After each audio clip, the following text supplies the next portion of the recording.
IKMG radio दिल से दिल तक के आदरणीय राज सर व सभी बड़े छोटे साथियों को लखीमपुर खीरी से पूर्णिमा इंद्र का सादर अभिवादन। अब की बार मैं इस साहित्यिक गोष्ठी में अपनी एक लघु कथा लेकर प्रस्तुत हूँ।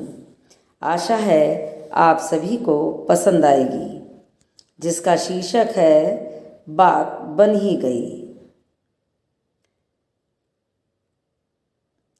बात बन ही गई।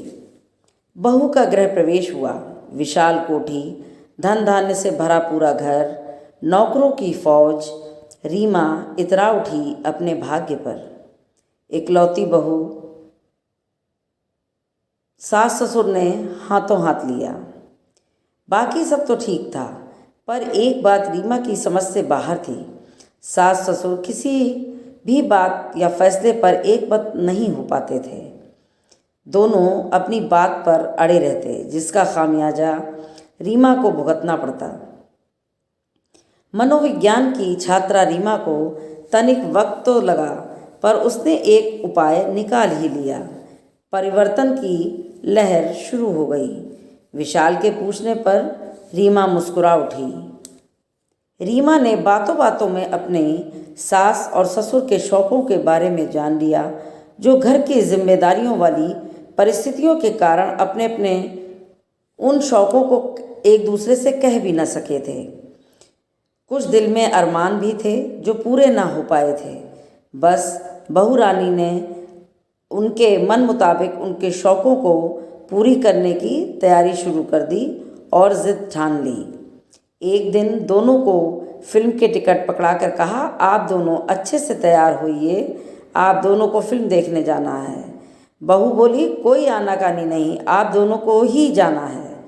फिर क्या था, उसने अपने सास ससुर के कपड़े निकाल कर तैयार कर भेज ही दिया। जिद करके उन दोनों को भेज दिया। सास ससुर दोनों सोचने पर मजबूर हो गए कि बंगला, कोठी, नौकर चाकर होने के बावजूद भी हम दोनों एक दूसरे के लिए अपना समय निकाल ही ना पाए थे। कब ये समय धीरे धीरे चिड़चिड़ाहट में बदल गया, पता ही न चला। आज दोनों का मन कहीं खुश था। एक दूसरे के साथ के एहसास ने नवीनता का संचार कर दिया था। दोनों लौट कर आए तो उनके चेहरे पर एक अजीब सी संतुष्टि भरी मुस्कान थी। 2-4 दिन बढ़िया बीत गए, कोई नोक झोंक या मतभेद नहीं हुआ। अब बहू को उनके कश्मीर के टिकट ऑनलाइन बुक करा दिए, जहाँ जाने की दोनों की इच्छा थी पर जा न सके थे। बहू ने उन दोनों को भेज दिया। वहाँ दोनों ने एक साथ समय बिताया और नई स्फूर्ति के साथ वापस लौटे। तकरार या एक मत ना होना खत्म सा हो गया था। बहू ने एक बेटी का विश्वास पाकर घर का माहौल पूरी तरह से बदल दिया था। तो देखिए, हम लोग के जीवन में कभी कभी छोटी छोटी खुशियाँ, नवीनताएं कितना हर्ष और उल्लास से भर देती हैं।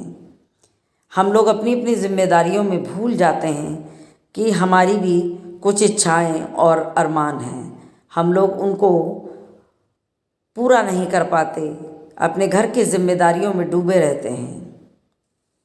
तो एक समझदार बहू ने किस तरीके से अपने सास ससुर के मन की भावनाओं को, उनकी अरमानों को पूरा किया,